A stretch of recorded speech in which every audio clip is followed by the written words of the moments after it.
बिस्मिल्लाहिर्रहमानिर्रहीम। स्टूडेंट्स, आज बात करते हैं ओवलेशन पे। ओवलेशन क्या है?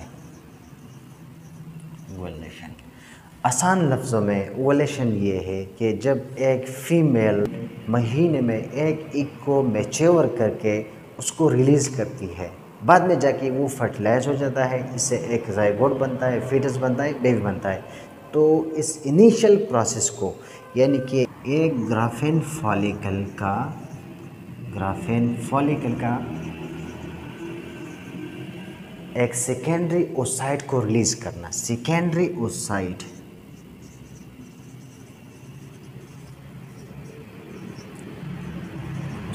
सेकेंडरी ओसाइट का मतलब mature egg cell, mature egg cell यानी ओवा सेल। जब ग्राफेन फॉलिकल एक मैच्योर एग सेल को रिलीज़ करता है तो इसको कहते हैं ओवलेशन। इसके मुतालिक चंद बातें याद रखें। एक ये कि ग्राफेन फॉलिकल क्या है। ग्राफेन फॉलिकल एक ऐसा होल होता है, एक ऐसा कवर होता है जिसके अंदर एक ओवा सेल महीने में मैच्योर होता है। एक फीमेल एक महीने में किसी एक ओवरी में या लेफ्ट में या राइट में एक सेल को मैच्योर करती है, ठीक है, जिसकी वजह से एक बच्चा पैदा होता है। अगर टू एग्स को मैच्योर करें तो 2 बच्चे पैदा हो सकते हैं, ठीक है, ट्विंस। अच्छा, तो ग्राफेन फॉलिकल क्या करता है? एक एग को मैच्योर करता है 1 महीने में, फिर इसको रिलीज़ करता है, इसे कहते हैं ओवलेशन, राइट। अगर आप इस डायग्राम को देखें, ये एक फीमेल का यूट्रस है, राइट, यूट्रस है। तो यहाँ पे यूट्राइन ट्यूब है, इसके एंड पे ये क्या है? ये ग्राफेन फॉलिकल है, ठीक है। यहाँ से यहाँ तक ये ओवरी है, ठीक है। ओवरी अलमंड लाइक स्ट्रक्चर होता है ये। तो जब यहाँ पे इस ओवरी में एक ओवा सेल यानी सेकेंडरी ओसाइट यानी मैच्योर एग सेल क्या हो, इस ग्राफेन फॉलिकल से निकले बाहर और पहले कैविटी की तरफ मूव करें, इसको कहते हैं ओवलेशन। ये फैम्ब्रिया क्या करते हैं? इसको गाइड करते हैं कि आपने किस रास्ते पे जाना है। तो यहाँ से निकलकर इस साइड पे ये क्या करते हैं? मूव करता है, इसे ओवलेशन कहते हैं। ये ओवलेशन कब अकर होता है? It's occur in 14 days of menstrual cycle, यानी कि 14 डेज ऑफ मेंस्ट्रुअल साइकिल पे क्या होता है? ये एग सेल रिलीज़ होता है, ठीक है। और ये ओवलेशन का प्रोसेस जो है, यानी कि यहाँ से ये rupture of graafian follicle to move the uterine cavity, ये कितना टाइम लेता है? ये 48 आवर लेता है। 48 आवर में एक ग्राफेन फॉलिकल से फैम्ब्रिया के ज़रिए कहाँ जाता है? पेल्विक कैविटी में जाता है। ये एम्प्यूला जो है, ये वाला रीजन, ठीक है, यहाँ तक। यहाँ पे इसके साथ स्पर्म मिलता है।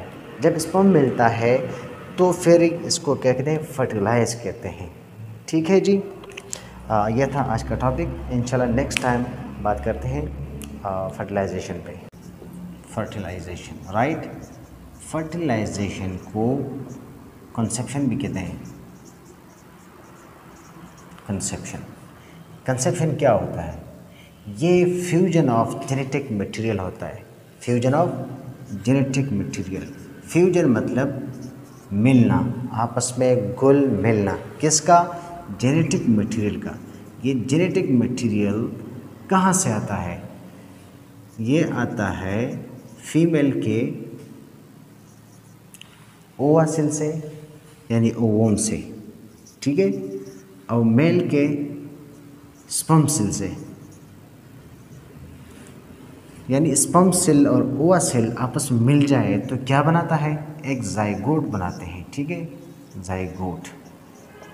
ये वो जाइगोट होता है जहाँ से एक लाइफ इनिशिएटिव लेती है, आगाज़ करती है, ठीक है। ये अप्रॉक्सीमेटली 12 टू 24 आवर तक ले सकती है। ये प्रोसेस यानी कि फर्टिलाइजेशन वो प्रोसेस होता है जिसमें फ्यूजन ऑफ जेनेटिक मटेरियल होता है, यानी कि जेनेटिक मटेरियल्स ओवा सेल से और स्पर्म सेल से आते हैं और आपस में मिल जाते हैं। जिसके नतीजे में जो कुछ बनता है इसे जाइगोट कहते हैं। तो ये प्रोसेस अप्रॉक्सीमेटली 12 आवर से 24 आवर्स तक टाइम ले सकता है। ठीक है, ये मोस्टली अकर होता है कहाँ पे आपको पता है, ये नॉर्मली अकर होता है एम्प्यूला में। एम्प्यूला फॉर एग्जांपल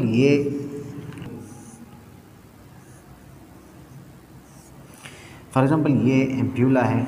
तो यहाँ पे क्या हुआ है, फर्टिलाइजेशन हुई है। ठीक है, फर्टिलाइजेशन। अब इस सेल में फर्दर डिवीजन शुरू हो जाएगी, मुसलसल डिवीजन। ये 1 से 2 बनेंगे, 2 से 4, 6, 8, 12 इस तरह बनते रहेंगे। ठीक है, यहाँ तक बनेंगे कि एक बॉल बन जाएगा, एक बॉल लाइक स्ट्रक्चर बन जाएगा। और इस बॉल लाइक स्ट्रक्चर को फिर कहते हैं मोरोला। क्या कहते हैं, मोरोला।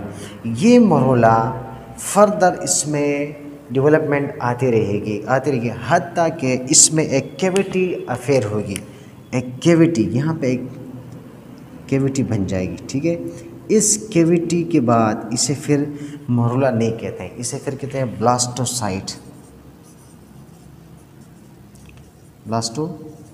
कहते हैं। ठीक है, ब्लास्टोसाइट्स कहते हैं। ये ब्लास्टोसाइट्स तक पहुंचने के लिए इससे 7 डेज तक लग सकते हैं, 7 डेज तक। जब ये ब्लास्टोसाइट्स बन जाए तो ये टाइम होता है एंडोमेट्रियल वॉल में रेस्ट करने का या इम्प्लांट करने का।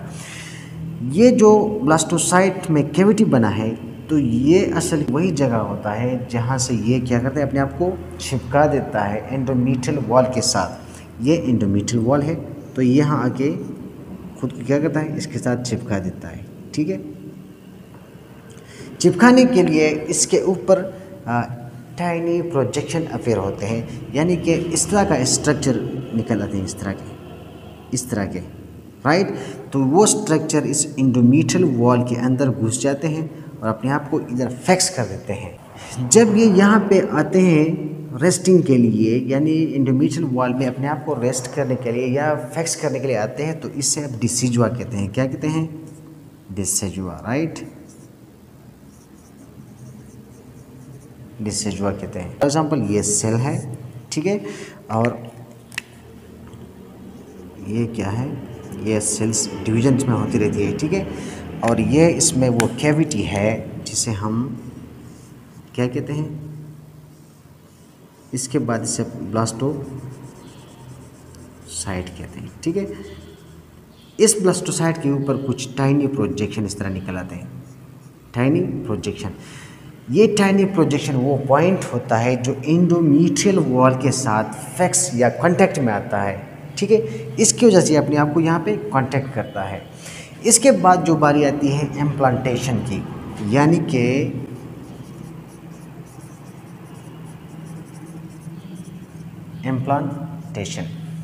इम्प्लांटेशन में क्या होता है, जो फर्टिलाइज ओवा सेल है ये आता है यूट्रस में, यूट्रस के एंडोमेट्रियल वॉल के साथ चिपक जाता है लाइक दिस।